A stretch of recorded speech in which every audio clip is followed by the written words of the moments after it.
Hello everyone. Today we will discuss the topic of impact of adverse balance of payment on an economy. यानी हमारा आज का जो topic है उसके अंदर पहला पार्ट रहेगा कि अर्थव्यवस्था जो है उसके अंदर जो प्रतिकूल भुगतान शेष होता है उसका क्या प्रभाव पड़ता है। और दूसरा जो टॉपिक रहेगा वो है measures to correct adverse balance of payment, कि ये जो प्रतिकूल भुगतान शेष होता है उसको किस प्रकार से ठीक किया जा सकता है। तो आइए शुरू करते हैं। और शुरू करने से पहले अगर आपने अभी तक बैलेंस ऑफ पेमेंट क्या होता है, बैलेंस ऑफ पेमेंट के कौन कौन से जो कंपोनेंट होते हैं, उसका स्ट्रक्चर क्या होता है, अगर वो नहीं की है तो एक बार आप जो उसको अवश्य कीजिएगा, ताकि ये जो वीडियो लेक्चर है ये आपको जो अच्छी तरह से समझ में आ जाए, क्योंकि ये जो टॉपिक है काफ़ी इम्पोर्टेंट टॉपिक है। सबसे पहले हम बैलेंस ऑफ पेमेंट के बारे में जानते हैं। एक देश जो होता है वो दूसरे देश के साथ देशों के साथ में एक निश्चित समय में जो लेन देन करता है, लेन देन का मतलब वो जो आयात और निर्यात करता है, उस आयात और निर्यात का जो एक क्रमबद्ध लेखा जोखा होता है, उसका जो रिकॉर्ड होता है, उसको हम जो भुगतान शेष कहते हैं। जिस प्रकार से हम जो है दूसरे जो पड़ोसी होते हैं या दूसरे अपने जो रिलेटिव्स होते हैं उनके साथ में जो भी लेन देन होता है उसका जो पूरा हिसाब किताब रखते हैं, उसी प्रकार से एक देश जो होता है वो शेष विश्व के साथ में जो लेन देन होता है उसका पूरा हिसाब किताब रखता है। तो जो हिसाब किताब रखा जाता है लेन देन का, उसे जो है भुगतान शेष कहा जाता है। दूसरे शब्दों में एक देश में जो एक देश का जो शेष विश्व के साथ प्राप्ति और भुगतान का जो रिकॉर्ड होता है उसे ही भुगतान शेष कहते हैं। प्राप्तियों का मतलब आयात और भुगतान का मतलब निर्यात। तो इस प्रकार से निर्यात और आयात का जो डिफरेंस होता है वो भुगतान शेष कहलाता है।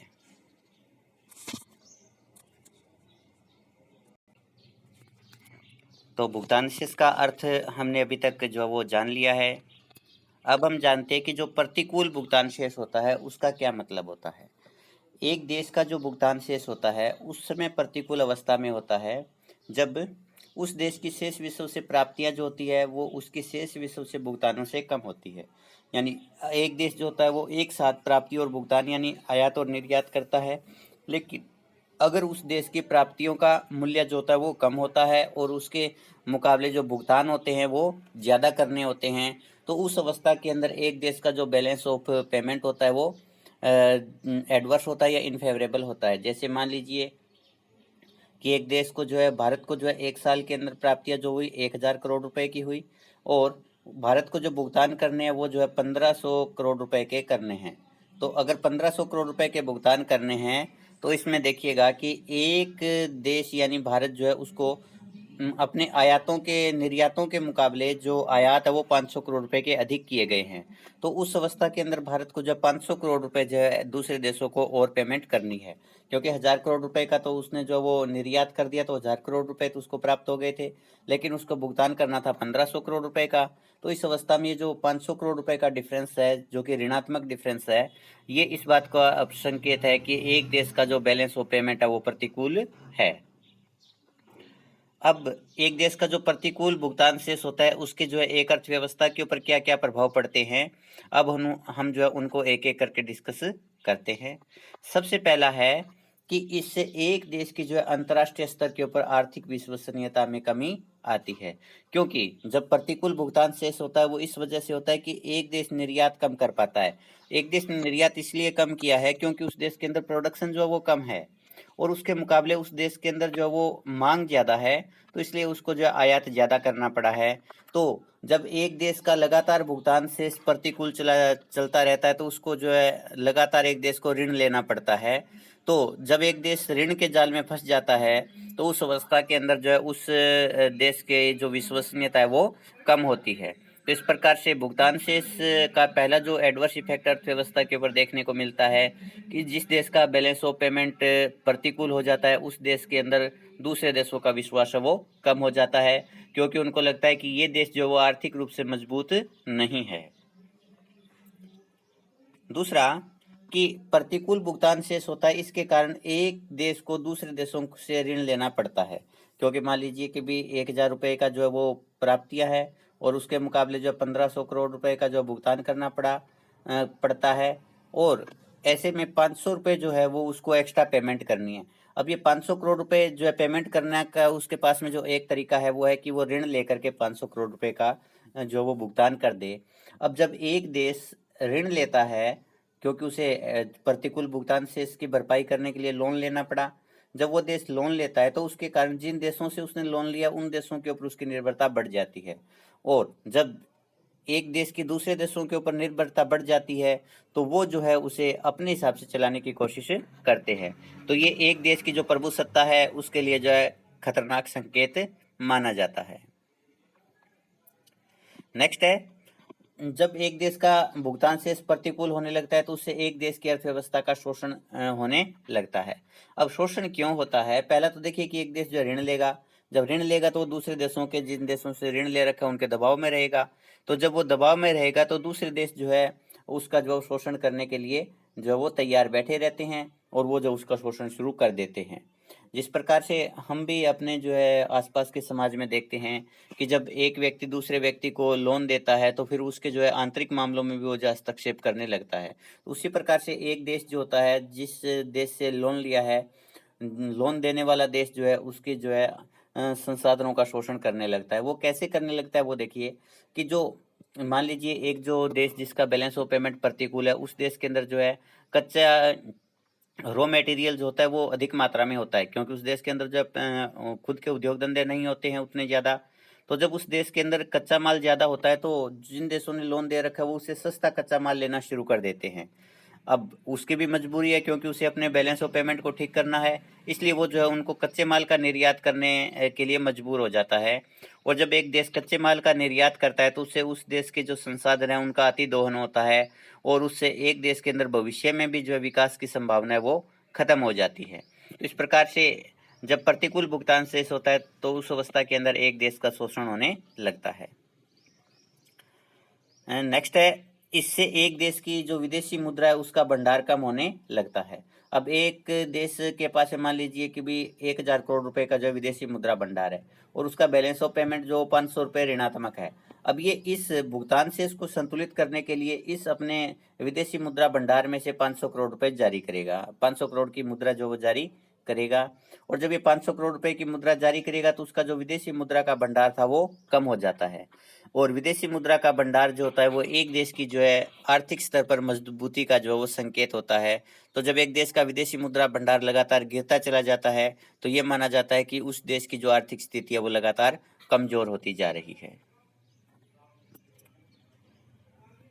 नेक्स्ट जो प्रभाव देखने को मिलता है वो ये है कि जब एक देश का बैलेंस ऑफ पेमेंट प्रतिकूल होता है तो उसके सामने एक तो ऑप्शन होता है कि वो दूसरे देशों से ऋण लेकर के उसकी भरपाई करे, और दूसरा उसके पास में ऑप्शन होता है कि वो सोने या अन्य जो बहुमूल्य धातुएं होती है उनको दूसरे देशों को दे दे। जैसे 500 करोड़ रुपए का जो है बैलेंस ऑफ पेमेंट माइनस में है तो ऐसे में एक देश जो होता है वो 500 करोड़ रुपए का सोने का निर्यात कर सकता है, उनको 500 करोड़ रुपए सोना दे सकता है, या अन्य जो बहुमूल्य धातुएं हैं उनकी जो है वो सप्लाई उनको कर सकता है, उनको बेच सकता है। तो जब एक देश सोना बेचता है या बहुमूल्य धातु बेचता है तो उसके कारण एक देश के अंदर जो है सोने या बहुमूल्य धातुओं के भंडार कम हो जाते हैं।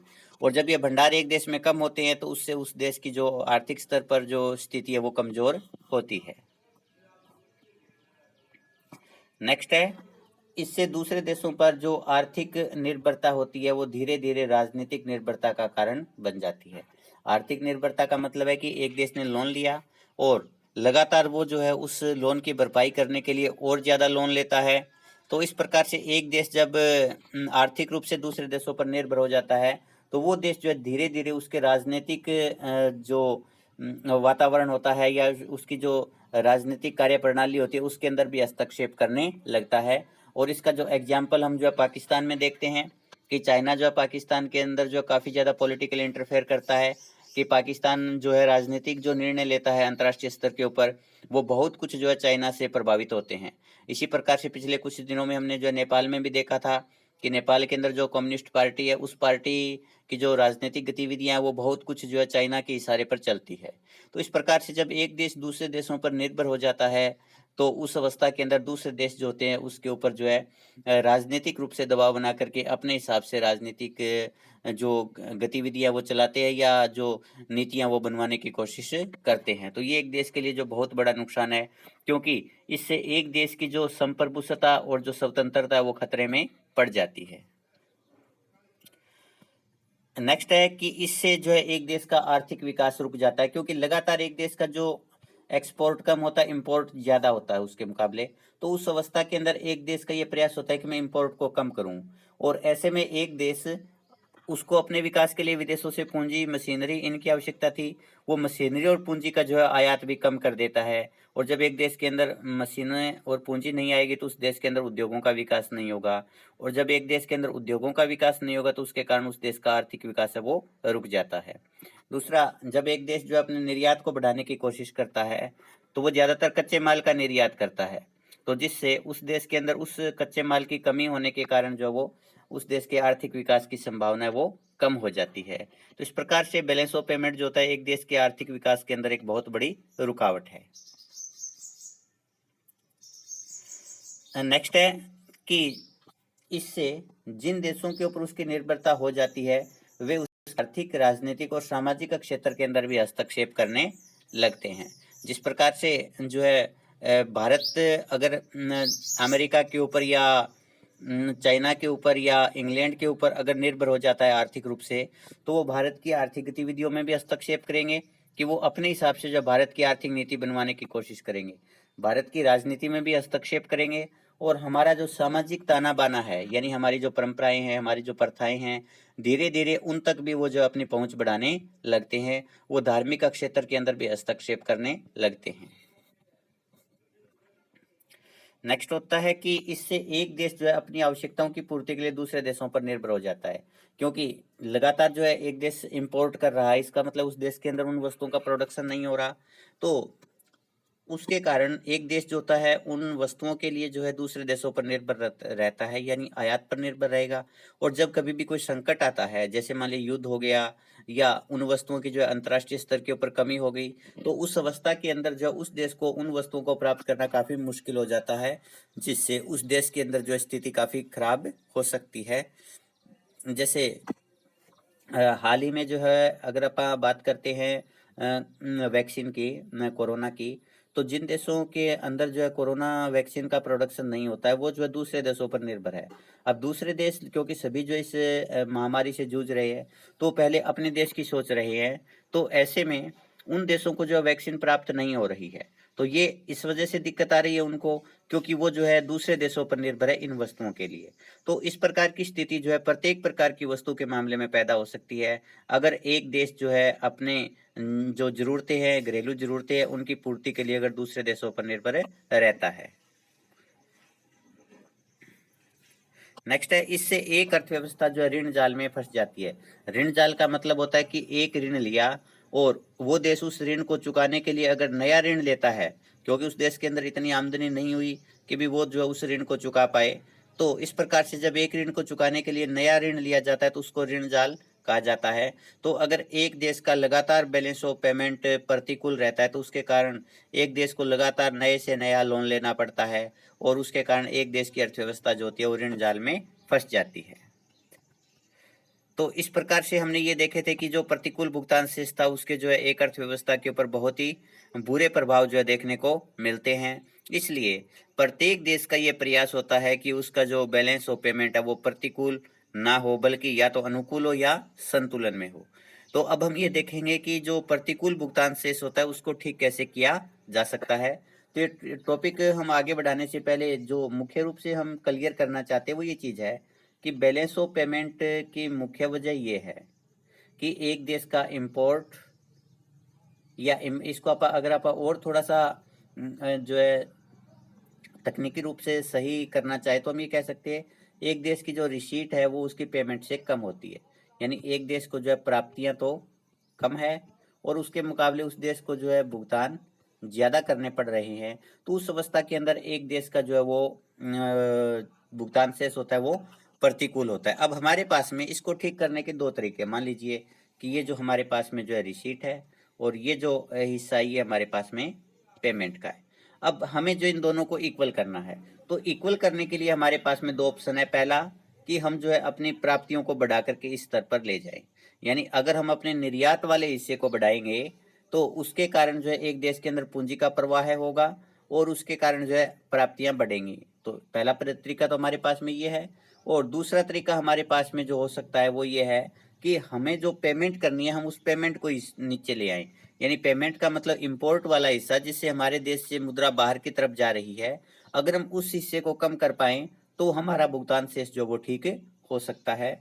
तो ऐसे में हम जब प्रतिकूल भुगतान शेष को ठीक करने के उपायों की बात करते हैं तो हम सारी वो नीतियां वो तरीके अपनाते हैं जिसके कारण एक देश की प्राप्तियां बढ़े और उस देश के भुगतान है वो कम हो। तो आइए अब हम शुरू करते हैं।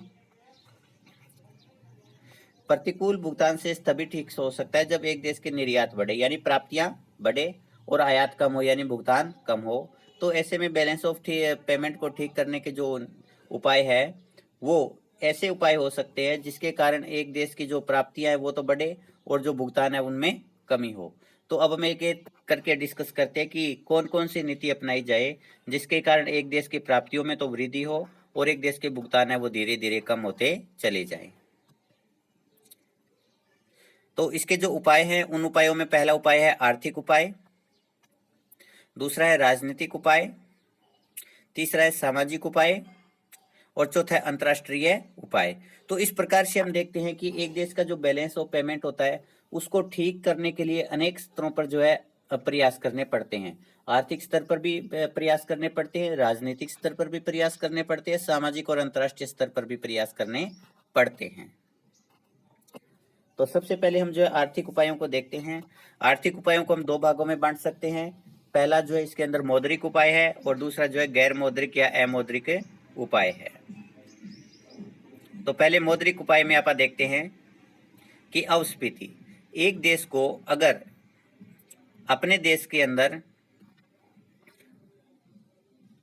बैलेंस ऑफ पेमेंट को ठीक करना है तो बैलेंस ऑफ पेमेंट के लिए आवश्यक है कि उसका एक्सपोर्ट बढ़े और इंपोर्ट कम हो। अब देखिएगा जब एक देश के अंदर कीमत स्तर कम, क्योंकि अपस्फीति का मतलब क्या है कि एक देश को जो अपने देश के अंदर कीमत स्तर को कम करना है। जब एक देश के अंदर वस्तुओं की कीमतें कम होंगी, जैसे मान लीजिए भारत के अंदर जो आम है, अगर भारत के अंदर आम की कीमत कम हो गई तो विदेश वालों को ये आम जो है भारत से लेना सस्ता पड़ने लगेगा, तो इसके कारण भारत का जो इंपोर्ट बढ़ेगा। दूसरा, पहले जो भारत के लोग आम विदेशों से लेकर के आ रहे थे क्योंकि भारत के अंदर आम की कीमत ज्यादा थी, अब उनको लगता है कि घरेलू जो आम है वो सस्ता हो गया है, तो इस वजह से इंपोर्ट के अंदर जो कमी होती है। तो जब एक देश के अंदर कीमत स्तर में कमी आती है तो उसके कारण जो है एक्सपोर्ट बढ़ता है और इंपोर्ट कम होता है। एक्सपोर्ट बढ़ने का मतलब उस देश में प्राप्तियां ज्यादा होती है और इंपोर्ट के कम होने का मतलब भुगतानों में कमी आती है। तो ऐसे में एक देश को जो है ऐसी नीति अपनानी चाहिए जिससे कि उस देश के अंदर जो मुद्रा अपस्फीति आए यानी कीमतों में कमी आए। तो इसके लिए सरकार को जो संकुचनकारी मौद्रिक नीति अपनानी चाहिए, यानी इसके अंदर सरकार को जो बैंक दर है उसको बढ़ा देना चाहिए और बाकी जो और जो तरीके हैं जैसे सीआरआर है, एसएलआर है, उसके अंदर वृद्धि कर देनी चाहिए। क्योंकि जब इस प्रकार की जो नीति अपनाई जाएगी, सीआरआर एसएलआर को जो है अगर बढ़ाया जाता है तो उसके कारण जो है एक देश के अंदर जब मुद्रा की पूर्ति में कमी आती है और जब मुद्रा की पूर्ति के अंदर कमी आती है तो लोग वस्तुओं की मांग कम करते हैं और जब वस्तुओं की मांग कम होती है तो उसके कारण जो है एक देश के अंदर कीमत स्तर में कमी आती है और जब एक देश में कीमत स्तर में कमी आएगी तो उसके कारण उसका एक्सपोर्ट है वो बढ़ेगा और इंपोर्ट कम होगा और उसके कारण एक देश का जो भुगतान शेष है वो संतुलन में आ जाएगा या जो है वो अनुकूल भुगतान शेष हो जाएगा। इसके बाद है अवमूल्यन। अवमूल्यन का मतलब जो होता है वो विनिमय दर से होता है। अब विनिमय दर क्या होती है कि एक देश की मुद्रा की एक इकाई के बदले में दूसरे देश की मुद्रा की कितनी इकाइयां आती है। जैसे $1 के बदले में भारत जो है वो 75 रुपए जो है वो उसका जो है मूल्य है। तो ऐसे में जब हम अवमूल्यन की बात करते हैं तो अवमूल्यन का मतलब होता है घरेलू मुद्रा का जो मूल्य है उसमें गिरावट होती है। मान लीजिए कि ये जो जानबूझ करके कम कर दिया सरकार ने कि अपनी मुद्रा का अवमूल्यन कर दिया, अब $1 की जो कीमत है रुपए में वो 90 रुपए हो गई, तो इसके कारण जो है एक्सपोर्ट बढ़ेंगे। अवमूल्यन जो होता है जब सरकार जानबूझ करके अपनी मुद्रा का मूल्य कम करती है तो उस अवस्था को हम जो अवमूल्यन कहते हैं। तो जब कभी भी एक देश का भुगतान शेष जो होता है वो प्रतिकूल होता है, तो उसको ठीक करने के लिए एक देश की जो सरकार होती है अपनी मुद्रा का अवमूल्यन करती है। जब एक देश के अंदर जो है मुद्रा का अवमूल्यन होता है, तो उस देश की जो कीमतें हैं दूसरे देशों को कम लगने लगती है, यानी वहां से वस्तुएं खरीदना सस्ता पड़ता है। कैसे? पहले अमेरिका वाले $1 के बदले में 75 रुपए का सामान खरीद पाते थे। अब वही अमेरिका वाले $1 के अंदर 90 रुपए का सामान खरीद पाते हैं। इसका मतलब उनके लिए भारत से सामान खरीदना सस्ता हो गया है। तो इस अवस्था के अंदर जो है भारत से एक्सपोर्ट बढ़ेगा। अब दूसरी तरफ अवमूल्यन का जो है इम्पोर्ट के ऊपर जो बुरा प्रभाव पड़ता है, यानी इम्पोर्ट कम होता है, क्योंकि पहले भारत $1 का सामान खरीदने के लिए 75 रुपए दे रहा था। अब भारत को उसी $1 का आयात करने के लिए 90 रुपए देने पड़ रहे हैं। इसका मतलब भारत के अंदर विदेशों से आने वाली वस्तुओं की कीमतें 15 रुपए बढ़ गई है डॉलर के हिसाब से। $1 के पीछे 15 रुपए कीमत बढ़ गई है। तो इस अवस्था के अंदर जो है इम्पोर्ट के अंदर कमी आती है। तो इसके कारण जो है एक देश का जो भुगतान शेष है वो ठीक होता है। तो भुगतान शेष को ठीक करने के लिए प्रतिकूल भुगतान शेष की अवस्था के अंदर सरकार को जो है मुद्रा का अवमूल्यन करना चाहिए। नेक्स्ट होता है मूल्यह्रास। अवमूल्यन उस अवस्था के अंदर किया जाता है जब देश की सरकार जानबूझ करके जो है अपने देश की मुद्रा के मूल्य को गिराती है। और मूल्यह्रास का मतलब होता है जब विनिमय दरें स्वतंत्र होती है, यानी मुद्रा की मांग और पूर्ति के द्वारा विनिमय दर का निर्धारण होता है। जैसे मान लीजिए ये सप्लाई है और ये डिमांड है, ये मान लीजिए 75 पर है या 70 पर है। अब भारत के अंदर इंपोर्ट अधिक है, ये दिक्कत है, क्योंकि इंपोर्ट ज्यादा होने के कारण ये हमारा बैलेंस ऑफ पेमेंट है वो प्रतिकूल है। तो जब इंपोर्ट अधिक होता है तो उसके कारण क्या होता है कि एक भारत जो है मान लीजिए अमेरिका से इंपोर्ट कर रहा है, एग्जाम्पल के तौर पर लेते हैं, तो भारत जो है डॉलर की मांग ज्यादा कर रहा है। तो अब देखिए जैसे डॉलर की मांग बढ़ती है, क्योंकि भारत के अंदर इंपोर्ट ज्यादा हुआ, डॉलर की मांग बढ़ गई, और डॉलर की मांग बढ़ने के कारण भारतीय मुद्रा का मूल्य ह्रास हो गया कि पहले जो डॉलर 70 रुपए का था अब उसी डॉलर की कीमत है 90 रुपए हो गई है।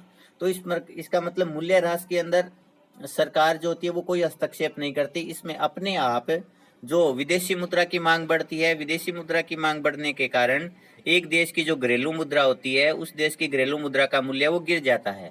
तो इसके बाद वाली चीजें वही सेम रहेंगी जैसा कि अपन ने पहले वाले पॉइंट में डिस्कस किया था अवमूल्यन के अंदर, कि जब ये मूल्य ह्रास हुआ तो मूल्य ह्रास होने के कारण एक्सपोर्ट में वृद्धि होगी और इंपोर्ट में कमी होगी। तो जब एक्सपोर्ट बढ़ेगा और इंपोर्ट कम होगा तो उसके कारण एक देश का जो प्रतिकूल भुगतान शेष था वो अपने आप ठीक हो जाएगा। तो अवमूल्यन और मूल्य ह्रास के अंदर थोड़ा सा ये डिफरेंस होता है। अवमूल्यन जो होता है सरकार जानबूझ करके मुद्रा का मूल्य गिराती है, और मूल्य ह्रास के कारण जो है प्रतिकूल भुगतान शेष के कारण जो है मुद्रा का मूल्य कम होता है अपने आप। लेकिन दोनों के जो परिणाम है, जो रिजल्ट है वो सेम रहते हैं। दोनों ही अवस्थाओं के अंदर एक्सपोर्ट में वृद्धि होती है और इम्पोर्ट में कमी होती है। इसके कारण एक देश का जो भुगतान शेष होता है वो ठीक होता है। नेक्स्ट है विदेशी विनिमय पर नियंत्रण। अब जब एक देश के लोग दूसरे देशों से इंपोर्ट करते हैं, सपोज कि हम अमेरिका से इंपोर्ट कर रहे हैं, हम अमेरिका से इंपोर्ट करेंगे तो हमें जो डॉलर की आवश्यकता होगी। अगर एक देश की जो सरकार होती है वो इस डॉलर को अपने कब्जे में कर लेती है, अपने नियंत्रण में कर लेती है, तो मान लीजिए कि जो व्यक्ति इंपोर्ट करना चाहते हैं विलासिता की वस्तुओं को, उनको सरकार जो है डॉलर देने से मना कर दे। अगर सरकार उनको डॉलर नहीं देगी तो ये इंपोर्ट जो है ऑटोमेटिक कम हो जाएगा, क्योंकि आयात करने के लिए विदेशी मुद्रा चाहिए, और जब विदेशी मुद्रा ही सरकार उनको उपलब्ध नहीं करवा रही है तो उस अवस्था के अंदर इंपोर्ट कम होंगे। हाँ, जो आवश्यक वस्तु है जैसे दवाइयाँ हैं या पूंजीगत वस्तुएं हैं, मशीनें हैं, अगर उनका अगर आयात करना है तो उसके लिए सरकार जो ये विनिमय जारी कर सकती है, उनको विदेशी मुद्रा उपलब्ध करवा सकती है। तो इस प्रकार से एक देश की मुद्रा, एक देश की जो सरकार होती है, आयात के लिए अगर विनिमय मुद्रा को नियंत्रित कर लेती है तो उसके कारण उस देश का जो इम्पोर्ट है वो कम होता है, और इम्पोर्ट कम होने के कारण एक देश का जो भुगतान शेष है वो संतुलन में हो जाता है। नेक्स्ट है विदेशी ऋण। अब एक देश के अंदर जो रिसीट है और जो पेमेंट है उसके बीच में गैप है 500 करोड़ रुपए का, कि ये जो पेमेंट है वो ज्यादा करनी है 500 करोड़ रुपए की। तो ऐसी अवस्था के अंदर एक देश के पास में ये ऑप्शन भी होता है कि वो विदेशों से ऋण ले ले। अब ऋण लेने के लिए उसके पास में एक तो अंतर्राष्ट्रीय संस्थाएं जैसे कोई IMF है या वर्ल्ड बैंक है, इस प्रकार, या कोई देश हो सकता है। तो उनसे जब ऋण लिया जाता है तो उसको जो है मुद्रा की प्राप्ति होती है, क्योंकि लोन जो होता है वो उसके कारण मुद्रा जो होती है वो देश के अंदर आती है, पूंजी देश के अंदर आती है, जिससे ये जो पेमेंट जो रिसीट है, प्राप्ति है, वो बढ़ जाएंगी और ये जो भुगतान शेष है वो संतुलन में हो जाएगा। तो विदेशों से ऋण लेकर के भी एक देश की सरकार जो है वो अपने भुगतान शेष को ठीक कर सकती है। नेक्स्ट है गैर मौद्रिक उपाय। अब हम गैर मौद्रिक उपायों के अंदर वो देखते हैं, क्योंकि मौद्रिक उपाय के अंदर ये था कि एक देश की जो सरकार होती है वो मुद्रा को नियंत्रित करती है, चाहे वो विदेशी मुद्रा को नियंत्रित करे, चाहे अपने देश की मुद्रा की मात्रा को नियंत्रित करे। उनको नियंत्रित करके जो है एक्सपोर्ट और इंपोर्ट को इस प्रकार से प्रभावित करती है ताकि एक्सपोर्ट बढ़े और इंपोर्ट कम हो और भुगतान से जो संतुलन में आ जाए। गैर मौद्रिक उपाय वो होते हैं जिसके अंदर एक देश की सरकार जो है मुद्रा को प्रभावित नहीं करती, बल्कि बिना मुद्रा को प्रभावित किए ही अपने बैलेंस ऑफ पेमेंट को संतुलन में करना चाहती है। तो इसके अंदर हम एक एक करके डिस्कस करते हैं। पहले आयात को निरुत्साहित करना। देखिए, एक देश का जो बैलेंस ऑफ पेमेंट है उसके प्रतिकूल होने के पीछे कारण ये है कि एक देश की सरकार ने एक्सपोर्ट के मुकाबले आयात ज्यादा किया है। तो अगर ये आयात को कम कर दिया जाए, इसको निरुत्साहित किया जाए, इसको जो है रोका जाए, इसको प्रतिबंधित किया जाए, तो उसके कारण एक देश का जो एक्सपोर्ट और इंपोर्ट जो बराबर हो सकता है, क्योंकि जैसे ये कम होगा, ये कम होकर के जो है एक्सपोर्ट के बराबर आ जाएगा। तो इसके लिए सरकार को जो है कौन कौन से तरीके अपना सकती है, वो जो है हम देखते हैं। पहला तरीका इसके अंदर आयात कर, कि अगर मान लीजिए एक्स वस्तु जो हम एक देश से मंगवा रहे हैं वो 10 रुपए की पड़ रही है, तो हमें जो है एक्स वस्तु का जो आयात कम करना है। तो जब हम एक्स वस्तु का आयात कम करना चाहते हैं तो इसके ऊपर जो सरकार 5 रुपए का टैक्स लगा सकती है। अब ये वस्तु जो 15 रुपए की हो गई, यानी पहले के मुकाबले वस्तु की कीमत बढ़ गई है। तो जो आयात कर लगाए जाते हैं, आयात कर लगाने से एक देश के अंदर आयात की जाने वाली वस्तु की कीमत बढ़ जाती है। तो जब आयात करने वाली वस्तु की कीमत बढ़ेगी तो उसके कारण जो है वो वस्तु अब महंगी लगने लगेगी, और महंगी वस्तु को लोग जो है वो उसकी मांग कम करते हैं, और जब उसकी मांग कम करेंगे तो इंपोर्ट में कमी आएगी। तो ये जो तरीका है वो सरकार अपना सकती है, लेकिन इसको अपनाने से जो है एक नुकसान ये होता है कि जिन देशों से हम आयात कर रहे हैं हम उनको निर्यात भी करते हैं। अगर हमने उनके आयात के ऊपर कर बढ़ा दिया है तो वो हमारे निर्यात पर कर बढ़ा देंगे। तो अगर ऐसी स्थिति आ जाती है तो उसके कारण एक तरफ हमारी जो है आयात अगर कम हो रहे हैं तो दूसरी तरफ निर्यात भी कम हो रहे हैं, तो उसके कारण बैलेंस ऑफ पेमेंट जो जस का तस रहता है उसमें कोई विशेष सुधार नहीं होता। मान लीजिए कि ये जो वो 100 करोड़ था और ये जो 150 करोड़ था, हमने जो है आयात के ऊपर कर लगा दिए, इसके कारण ये जो है अब 100 करोड़ का हो गया। लेकिन हमारे देश की जो निर्यात था उसके ऊपर दूसरे देशों ने कर लगा दिया, ये कम होकर के 50 करोड़ हो गया। दोनों के बीच में अभी भी डिफरेंस है। तो इस प्रकार से आयात कर का जो है फायदा तो है कि इससे आयात रुक जा कम हो सकता है, लेकिन उसका नुकसान ये होता है कि कहीं दूसरे देश भी जो है अगर हमारे जो निर्यात के ऊपर कर लगाना शुरू कर देते तो उससे जो है एक देश के भुगतान से इसमें सुधार नहीं होता। दूसरा तरीका होता है आयात कोटा। अब आयात कोटा का मतलब होता है कि एक देश की सरकार जो होती है इसमें विदेशों से जो इंपोर्ट होता है उसको कम करने के लिए इसका मात्रा निश्चित कर देती है। मान लीजिए पहले भारत के अंदर जो है एक साल के अंदर 1000 इकाइयां आ रही थी किसी वस्तु की, अब सरकार ने कोटा फिक्स कर दिया कि अब विदेशों से आप जो है 200 इकाइयां ही ले सकते हो। उसके लिए भी सरकार निर्धारित कर देती है कि आपको कई बार तो ये कर देती है कि आपको किसी विशेष देश से लेना है, बाकी देशों से नहीं लेना, या कई बार जो होती है इसको यूनिवर्सल कर देती है कि आप कहीं से भी ले सकते हो, लेकिन आप 200 करोड़ का 200 वस्तुओं का आयात है कर सकते हो। दूसरा, इसमें सरकार कई बार ये प्रतिबंध भी लगा देती है कि आप जो केवल 1 महीने में ही आयात कर सकते हो, या सरकार ये कहती है कि आपके पास में पूरे 1 साल का टाइम है, आप धीरे धीरे करके जब चाहे तब आप आयात कर सकते हो।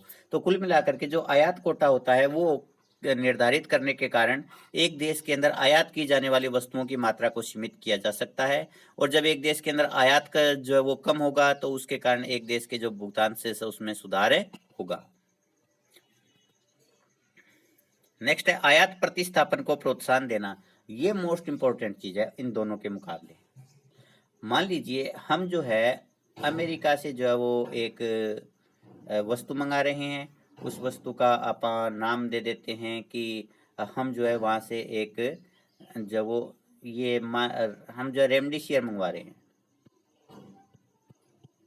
हम रेमडेसिविर इंजेक्शन अमेरिका से मंगवा रहे हैं। अब भारत रेमडेसिविर का आयात अधिक कर रहा है, इसके कारण भारत का जो है इंपोर्ट बढ़ने के कारण जो बैलेंस ऑफ पेमेंट है वो प्रतिकूल है। अब भारत के पास में ये ऑप्शन होता है कि हम जिस वस्तु का आयात कर रहे हैं, भारत या तो उसी वस्तु का प्रोडक्शन शुरू कर दे, अगर कोई पेटेंट वगैरह की कोई इश्यू ना हो तो, या भारत जो है उस वस्तु की आवश्यकता की पूर्ति करने वाली दूसरी वस्तु का जो है उत्पादन शुरू कर दे, जैसे कोवैक्सीन है या जो है कोविशील्ड है। तो इस प्रकार से जिन वस्तुओं का आयात किया जा रहा है, अगर उन्हीं आवश्यकताओं की पूर्ति करने वाली जो वस्तुएं हैं, उन वस्तुओं का उत्पादन अगर एक देश के अंदर ही करने के लिए उत्पादकों को प्रोत्साहित किया जाए, तो न केवल वर्तमान में एक देश की आयात कम होगी, बल्कि भविष्य में भी जो है आयात की कोई दिक्कत नहीं रहेगी। क्योंकि जब उन्हीं वस्तुओं का उत्पादन एक देश के अंदर ही होने लगता है, तो उसके कारण जो है उस देश के को भविष्य में भी जो है विदेशों से आयात अधिक करने की आवश्यकता नहीं रहेगी। जैसे हमारे देश के अंदर जो है पेट्रोलियम पदार्थों का बहुत ज्यादा आयात किया जाता है।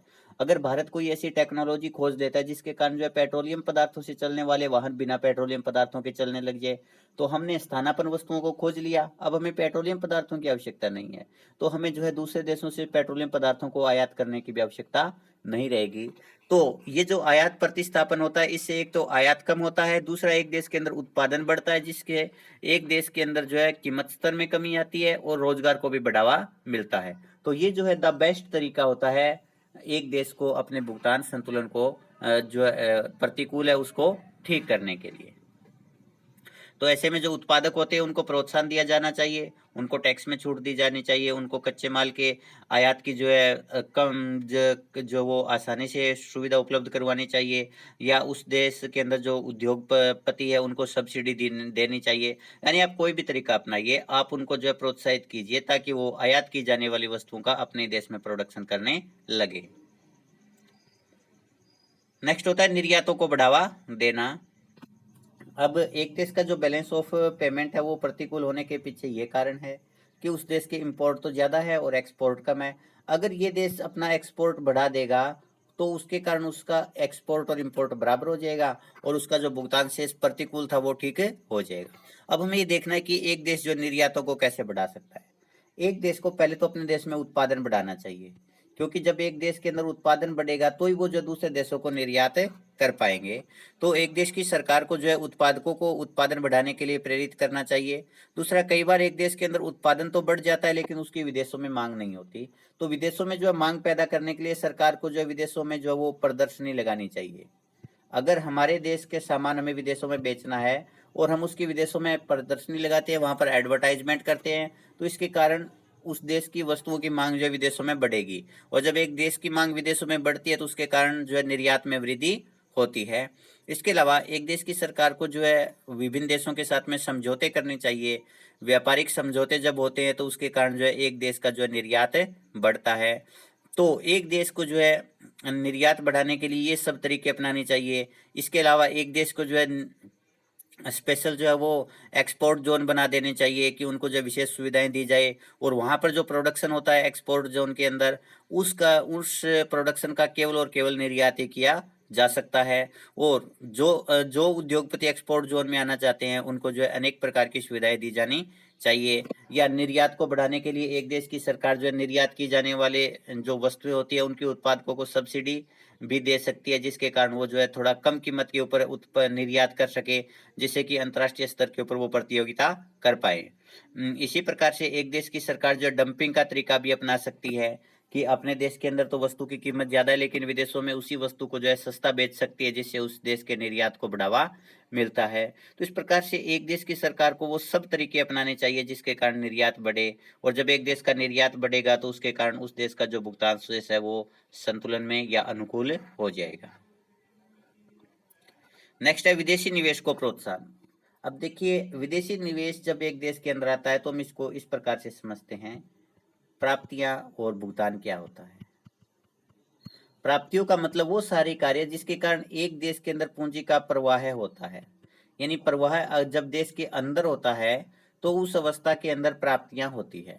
जब विदेशों से निवेश हमारे देश के अंदर आता है तो उसके कारण डायरेक्टली हमारे देश को जो विदेशी पूंजी प्राप्त होती है, क्योंकि अमेरिका का एक व्यक्ति है वो भारत के अंदर अगर निवेश करना चाहता है तो भारत को डॉलर देगा, उस डॉलर को रुपए में कन्वर्ट करवाएगा। तो भारत को जो है जितने का उसने निवेश किया उतने के डॉलर प्राप्त हो गए, यानी विदेशी पूंजी का प्रवाह अंदर की तरफ होता है। तो जब विदेशी पूंजी का प्रवाह है अंदर की तरफ होता है तो उससे प्राप्तियां बढ़ती है, और प्राप्तियां बढ़ने के कारण एक देश का जो भुगतान शेष प्रतिकूल था उसमें सुधार होता है।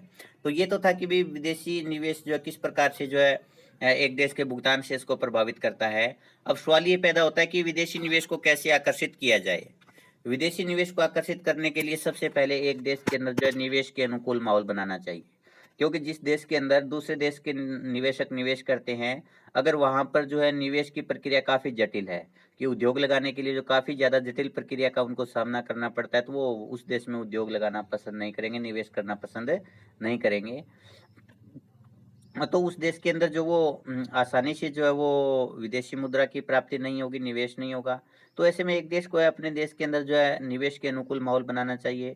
विदेशी निवेशकों को जो है घरेलू निवेशकों के समान ही जो है सुविधाएं देनी चाहिए, जिसके कारण जो है ज़्यादा से ज़्यादा इन्वेस्टमेंट होगा। दूसरा, जो विदेशी निवेशक होते हैं उन निवेशकों को जो है टैक्स में छूट भी दी जा सकती है, उनको जो है अन्य प्रकार की सुविधाएं जो है प्रदान की जा सकती है, जिसके कारण जो होते हैं वो निवेशक जो होते हैं ज़्यादा से ज़्यादा निवेश करने के लिए प्रेरित होते हैं। तो जब एक देश के अंदर विदेशी निवेश ज़्यादा आएगा तो उस देश के अंदर विदेशी मुद्रा की ज़्यादा पूर्ति होगी, और जब विदेशी मुद्रा एक देश को ज़्यादा प्राप्त होती है तो उसके कारण एक देश के अंदर जो भुगतान शेष होता है वो ठीक होता है, उसमें सुधार आता है। नेक्स्ट है विदेशी पर्यटकों को आकर्षित करना। ये भी इम्पोर्टेंट चीज है, क्योंकि जब पर्यटक हमारे देश में आते हैं, जैसे अमेरिका से जो है एक व्यक्ति घूमने के लिए हमारे देश में आया, यहाँ पर वो जो भी व्यय करता है, जो भी खर्चा करता है, चाहे वो होटल में रुकने का खर्चा करे, चाहे वो टैक्सी का खर्चा करे, चाहे वो गाइड्स को पैसे दे, किसी भी प्रकार का अगर वो एक्सपेंडिचर करता है तो वो मुद्रा भारत को प्राप्त होती है, वो मुद्रा भारत को प्राप्त होती है, यानी वो भारत की प्राप्तियों में शामिल होती है। तो जब एक देश को मुद्रा प्राप्त होती है तो उसके कारण उस देश का भुगतान शेष जो है वो सुधरता है, उसमें जो है अनुकूलता जो होती है वो आती है, यानी प्रतिकूलता खत्म होती है। तो एक देश को जो है विदेशी पर्यटकों को जो है एक तो सुरक्षा का माहौल प्रदान करना चाहिए, कि कई बार जो होते हैं एक देश के पर्यटक दूसरे देश में घूमने के लिए जाते हैं तो अपने आप को असुरक्षित महसूस करते हैं, उनको लूटपाट का डर होता है या उनको उनके साथ कोई अनहोनी होने का डर होता है, तो उसके कारण जो होते हैं वो उस देश में घूमना पसंद नहीं करते। तो एक देश को जो है पर्यटकों के अनुकूल माहौल बनाना चाहिए। दूसरा, एक देश को अपने देश के अंदर जो है दर्शनीय स्थलों की जो वो ज़्यादा से ज़्यादा स्थापना करनी चाहिए, क्योंकि जितने ज़्यादा दर्शनीय स्थल होंगे उतने ज़्यादा पर्यटक एक देश के अंदर घूमने के लिए आएंगे, और जितने ज़्यादा पर्यटक एक देश के अंदर सैर सपाटे के लिए घूमने के लिए आएंगे उस देश को उतनी ज़्यादा विदेशी मुद्रा प्राप्त होगी, और एक देश को जितनी ज़्यादा विदेशी मुद्रा प्राप्त होती है उस देश के अंदर भुगतान शेष उतना ही सुधरता है। आगे, विदेशियों को इलाज के लिए प्रेरित करना। जब दूसरे देश के लोग हमारे देश के अंदर इलाज करवाने के लिए आते हैं तो वो इलाज का जो खर्चा होता है, रहन सहन का जो खर्चा होता है, या अन्य प्रकार के जो व्यय होते हैं वो करते हैं, तो उससे उस देश के अंदर जो है वो विदेशी मुद्रा की प्राप्ति होती है। तो एक देश को अपने देश के अंदर जो चिकित्सा सुविधाएं है उनका ढांचा मजबूत करना चाहिए। विदेशी जो लोग होते हैं उनके लिए जो चिकित्सा की जो है सस्ती सुविधाएं उपलब्ध करवानी चाहिए, जिससे ज़्यादा से ज़्यादा जो लोग हैं उस देश के अंदर इलाज करवाने के लिए आए। और जब ज़्यादा से ज़्यादा लोग एक देश के अंदर इलाज करवाने के लिए आते हैं तो उस देश को विदेशी मुद्रा की अधिक प्राप्ति होती है, और जब एक देश को अधिक विदेशी मुद्रा की प्राप्ति होती है तो उसके कारण एक देश का जो भुगतान शेष है वो ठीक होता है, उसमें सुधार आता है। तो ये भी जो एक तरीका है जिसके माध्यम से एक देश की सरकार जो है वो अपने बैलेंस ऑफ पेमेंट को ठीक कर सकती है। आगे, विदेशी छात्रों को शिक्षा के लिए बुलाना।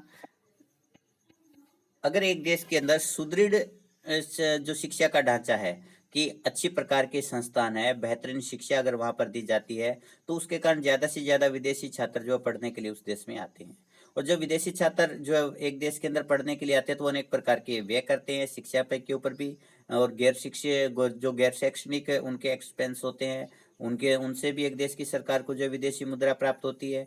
इसके कारण एक देश की प्राप्तियों में वृद्धि होती है, और एक देश की प्राप्तियां बढ़ने के कारण उस देश का जो भुगतान शेष है वो अनुकूल होता है।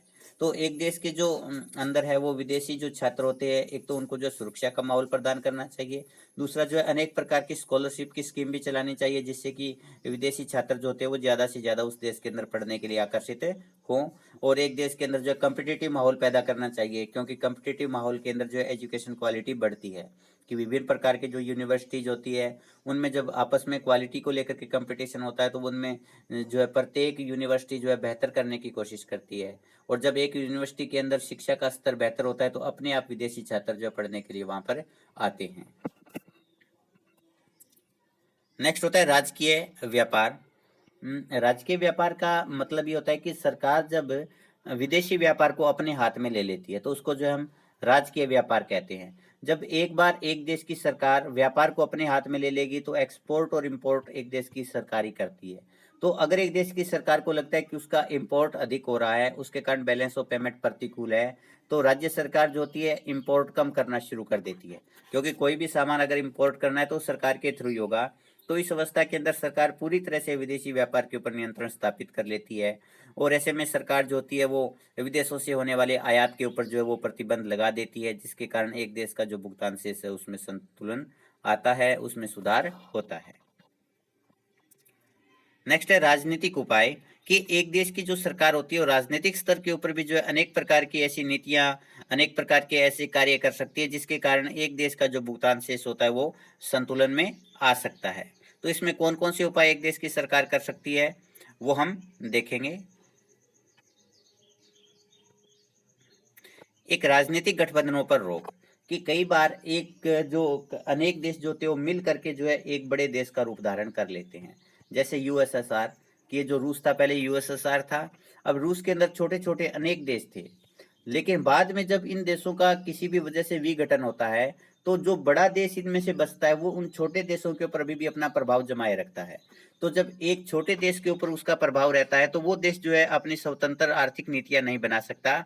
जब एक देश अपनी स्वतंत्र आर्थिक नीति नहीं बना सकता तो वो देश जो है अपने बैलेंस ऑफ पेमेंट को भी ठीक नहीं कर सकता। जैसे मान लीजिए ए देश है, ए देश के ऊपर जो है बी देश का प्रभुत्व है, तो बी देश जो है इसको कहेगा कि भी आपको मेरा सामान ये खरीदना ही खरीदना होगा। इसका मतलब ए का इंपोर्ट बढ़ेगा, और ए क्योंकि इसके दबाव में इसलिए इसको इंपोर्ट करना ही करना पड़ेगा, तो इस वजह से ए इस देश का जो बैलेंस ऑफ पेमेंट है वो प्रतिकूल हो जाता है। तो इस प्रकार के जो राजनीतिक गठबंधन होते हैं उनके ऊपर रोक लगानी चाहिए, क्योंकि जब ये राजनीतिक गठबंधन बाद में टूटते हैं तो टूटने के बाद जो है एक देश जो होता है वो अपनी स्वतंत्र आर्थिक नीति नहीं अपना सकता, और जब एक देश अपनी स्वतंत्र आर्थिक नीति नहीं अपना सकता तो वो देश जो होता है वो अपना जो है बैलेंस ऑफ पेमेंट होता है उसको भी ठीक नहीं कर पाता। नेक्स्ट है राजनीतिक और सामाजिक मितव्ययता, ये भी बहुत जरूरी है। पहले राजनीतिक जो मितव्ययता होती है इसके अंदर ये है कि हमारी जो दूतावास है विदेशों में, और विदेशों में जो हमारे दूतावास है उनके अंदर जो गैर जरूरी खर्चा होता है उसको कम कर देना चाहिए, क्योंकि जब इन दूतावासों के अंदर खर्चा अधिक किया जाता है तो उसके लिए हमें भुगतान करना पड़ता है, और जब भुगतान अधिक होता है तो उससे बैलेंस ऑफ पेमेंट प्रतिकूल होता है। इसी प्रकार से एक देश के जो राजनयिक होते हैं वो दूसरे देशों में घूमने के लिए जाते हैं तो उनकी यात्रा जो गैर जरूरी यात्राएं होती है उनके ऊपर प्रतिबंध लगा देना चाहिए। इसके अलावा जो राजनीतिज्ञ होते हैं वो कई बार घूमने के लिए जाते हैं तो अपने सारे कुनबे को लेकर के चलते हैं, तो उसके ऊपर भी जो सरकार को रोक लगा देनी चाहिए। इसी प्रकार से सरकार जो होती है वो अपने जो कार्यालय होती है उन कार्यालयों के अंदर विदेशी सामान की बजाय स्वदेशी सामान को प्रोत्साहित करे, क्योंकि विदेशों से अगर हम सामान मंगवाएंगे तो उससे हमारा जो है भुगतान बढ़ेगा।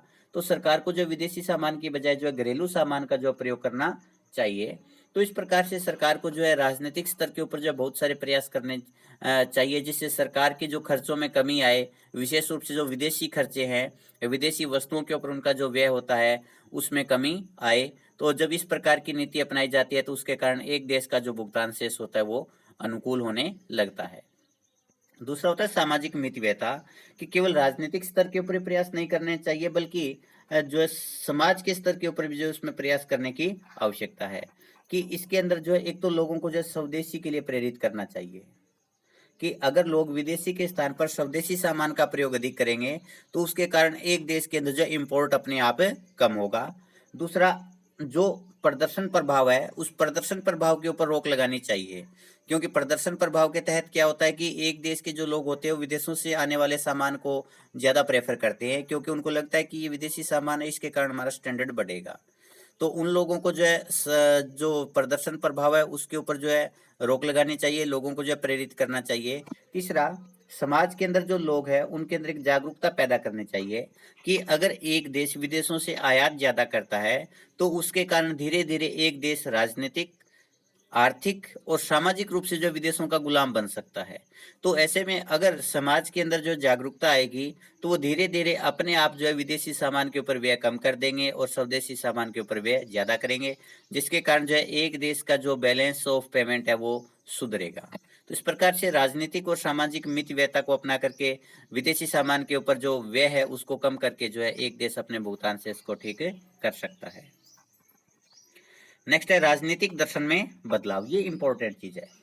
पहले जो है राजनीतिक दर्शन ये होता था कि भी एक देश को जो है विदेशी व्यापार को जो पूरी तरह से नियंत्रित करना है, यानी ये एक प्रकार का जो है फिलोसॉफी थी। लेकिन कुछ देश जो है इस फिलोसफी के ऊपर चल रहे थे। दूसरा, एक जो देश के अंदर फिलोसफी है कि उसको जो है समाजवाद को अपनाना है, और समाजवाद के अंदर सारा का सारा व्यापार राज्य सरकार के हाथ में होता है, उसके अंदर स्वतंत्रता की कोई जो मात्रा नहीं होती। तो जब तक हम ये राजनीतिक दर्शन चेंज नहीं करेंगे तब तक जो है एक देश का अगर भुगतान से प्रतिकूल है तो उसमें सुधार नहीं किया जा सकता। जैसे रूस ने जो है समाजवाद को के अंदर के तहत जो प्रतिबंध थे उन प्रतिबंधों में ढील दे दी है। अब जो उसका विदेशी व्यापार बहुत हद तक स्वतंत्र हो गया है, और स्वतंत्र विदेशी व्यापार की अवस्था के अंदर जो बैलेंस ऑफ पेमेंट जो वो संतुलन में रहने की ज्यादा संभावना रहती है। इसी प्रकार से भारत ने जो है 1991 के अंदर अपने राजनीतिक दर्शन में चेंज किया, और भारत ने एलपीजी पॉलिसी अपनाई, यानी लिबरलाइजेशन, प्राइवेटाइजेशन और ग्लोबलाइजेशन अपनाया। और ये अपनाने के पीछे भारत का यही उद्देश्य था कि भारत का बैलेंस ऑफ पेमेंट काफी प्रतिकूल हो गया था और भारत जो लगभग तबाह होने की कगार पर था। भारत के पास में विदेशी मुद्रा का भंडार केवल कुछ ही दिनों का बचा था। तो इस अवस्था के अंदर जो है भारत को अपना जो है राजनीतिक दर्शन चेंज करना पड़ा। भारत को अपनी राजनीतिक जो सोच थी कि भी हम जो है विदेशों के साथ में ज्यादा व्यापार नहीं करेंगे, उसको जो है वो चेंज करना पड़ा।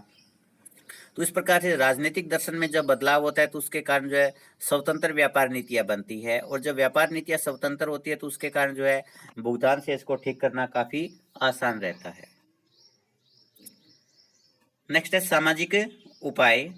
सामाजिक उपाय के अंदर भी हम अपना सकते हैं, इनको हम पहले भी बहुत जो है डिस्कस कर चुके हैं कि एक देश के लोगों को जब स्वदेशी के लिए प्रेरित करना चाहिए। लोगों के अंदर जब स्वदेशी की भावना आएगी तो लोग जो है इंपोर्ट अपने आप कम कर देंगे। दूसरा, प्रदर्शन प्रभाव से जो लोगों को दूर रखना चाहिए। प्रदर्शन प्रभाव का मतलब होता है कि विदेशी ब्रांड का ज्यादा शौक रखना। जब हम दूसरे देशों को जिन वस्तुओं और सेवाओं का प्रयोग करते हुए देखते हैं तो हम भी जो है उनका प्रयोग करने लगते हैं, तो इस प्रकार के प्रभाव को जो रोकना चाहिए। जब इस प्रकार का प्रभाव जो है नहीं होगा तो लोग विदेशों से सामान को आयात नहीं करेंगे। नेक्स्ट है विदेशों से आने वाली वस्तुओं का जो विवेकशील प्रयोग के लिए प्रेरित करना, कि विदेशों से हम जो आयात कर रहे हैं उस आयात का हमें जो मितव्ययता के साथ प्रयोग करना चाहिए ताकि हमें कम से कम आयात करने की आवश्यकता पड़े।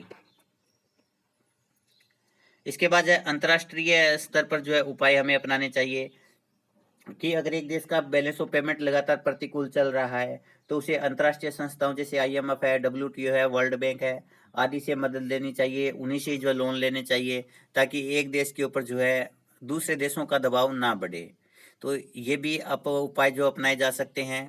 दूसरा, अक्षेत्रीय संगठनों का निर्माण, कि कुछ जो देश होते हैं आपस में पड़ोसी देश होते हैं उनको मिल करके जो है एक आर्थिक नीति अपनानी चाहिए जिसके कारण आपस में जो है उनका व्यापार बढ़ेगा, और जब व्यापार बढ़ेगा तो उसके कारण एक देश के एक्सपोर्ट में भी वृद्धि होगी, और जब एक देश का एक्सपोर्ट बढ़ता है तो उसके कारण जो है एक देश का भुगतान शेष जो होता है वो ठीक होता है। और कई बार एक देश विभिन्न देश जो होते हैं मिल करके साझा मुद्रा अपना लेते हैं, और साझा मुद्रा अपनाने से भी जो है उनके अंदर जो है एक्सपोर्ट और इंपोर्ट में वृद्धि होती है तो व्यापार बढ़ता है। जब व्यापार बढ़ता है तो उसमें एक्सपोर्ट अगर ज़्यादा बढ़ता है तो उसके कारण जो है वो एक देश का भुगतान शेष है वो ठीक होता है। आगे विभिन्न देशों के साथ में व्यापारिक समझौते करने चाहिए, क्योंकि जब विभिन्न देशों के साथ में व्यापारिक समझौते किए जाते हैं तो एक देश का जो है एक्सपोर्ट भी बढ़ता है। तो एक्सपोर्ट बढ़ाने वाले व्यापारिक समझौते जो है करने चाहिए। उसके कारण जो है वो एक देश का एक्सपोर्ट बढ़ेगा, और जब एक देश का एक्सपोर्ट बढ़ेगा तो उस देश के अंदर जो वो बैलेंस ऑफ पेमेंट है वो सुधरेगा। तो इस प्रकार से अंतर्राष्ट्रीय स्तर के ऊपर भी अनेक उपाय अपनाए जा सकते हैं, जिसके कारण एक देश के एक्सपोर्ट में वृद्धि होती है, इंपोर्ट के अंदर कमी होती है, और एक देश का जो भुगतान शेष होता है वो संतुलित हो जाता है। अब हम मूल्यांकन वाला पार्ट देखते हैं कि आपको ये जो टॉपिक है वो कितना कुछ समझ में आया है।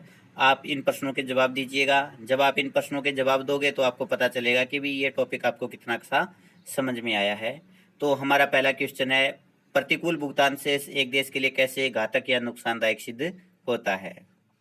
तो इसमें हमें ये बताना है कि एक देश को का अगर भुगतान शेष प्रतिकूल है तो उस देश को क्या क्या नुकसान उठाने पड़ सकते हैं।